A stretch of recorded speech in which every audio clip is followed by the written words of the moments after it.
Qué lindo es poder hablar de política con usted, pero tenemos unos breves minutos para hablar de su última obra. La tengo en mis manos, El Gran Señor de Vilcabamba. ¿Qué nos puede comentar?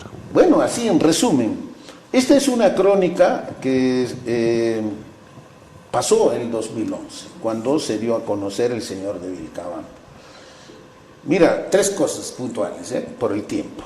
Uno, cuando los trabajadores del ministerio fueron a hacer las excavaciones en Vilcabamba, fueron a encontrar restos y pasado inca. Nunca pensaron que iban a encontrar a un huari. Y en el debate de cronistas y de historiadores hay un debate de hace muchos años, Rostorowski y todos ellos, dicen, ¿con quién pelearon finalmente los incas? Pachacútec, ¿con quién se peleó? Rostorowski y muchos cronistas dicen, se ha peleado con los rezagos huari, porque los huari eran un imperio, una cultura fuerte que desapareció previamente. Porque los chancas no existen, para Rostorowski. Dicen, no, ¿cuál es la evidencia chanca? ¿Cuál es la ciudad? ¿Cuál es la capital? ¿Cuáles son las cerámicas que existen? Entonces a veces se creó pues una fantasía, ¿no? Muchas veces tú escuchas 200.000 chancas rodearon al Cusco y qué pasó. Yo te pregunto, ¿tú sabes lo que significa sostener 200.000 soldados? Tomar desayuno, comer, etcétera, dar 200.000 armas. Entonces ese es un mito que ha sido engrandecido interesadamente. Los norteamericanos que han estado en Vietnam, en 10 años han movilizado 250.000, siendo la potencia más importante del mundo. En 10 años han movilizado a 250.000. Y los chancas, pues, en un mes no iban a movilizar a 200.000. Entonces, con el hallazgo del señor de Vilcabamba, se rompe ese debate, porque el señor es un jefe huari. Y entonces Rostorowski y muchos historiadores dicen, oye, tenemos que volver a reescribir la historia. Ese es uno.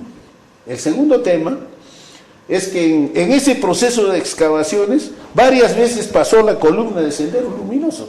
¿Tú sabes lo que significa trabajar? Estás trabajando y de pronto pasa la columna de los Quispe. Y justo el día en que estaban encontrando al señor de Vilcabamba, se apareció la columna.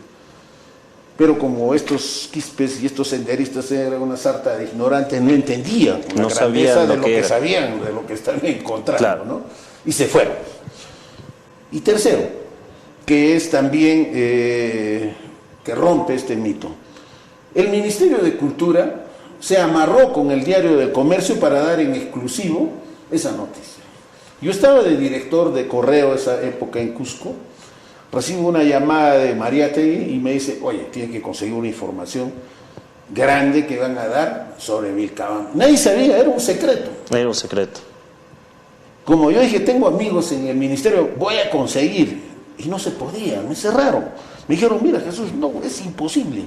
La señora ministra desde Lima ha ordenado que eso solo lo pueden... Comercio. El comercio. Exclusividad. Pero para eso somos agudos, tú eres muchachos agudos, pues se te agudiza la inteligencia y de pura casualidad me encontré con el jefe del campamento, el señor Fonseca. Don Jesús. Y le digo, con esto termino. No me digas lo que has encontrado, solo cuéntame una anécdota. Y me contó la anécdota de Sendero. Nosotros sacamos en primera plana esto, todo lo que está escrito ahí.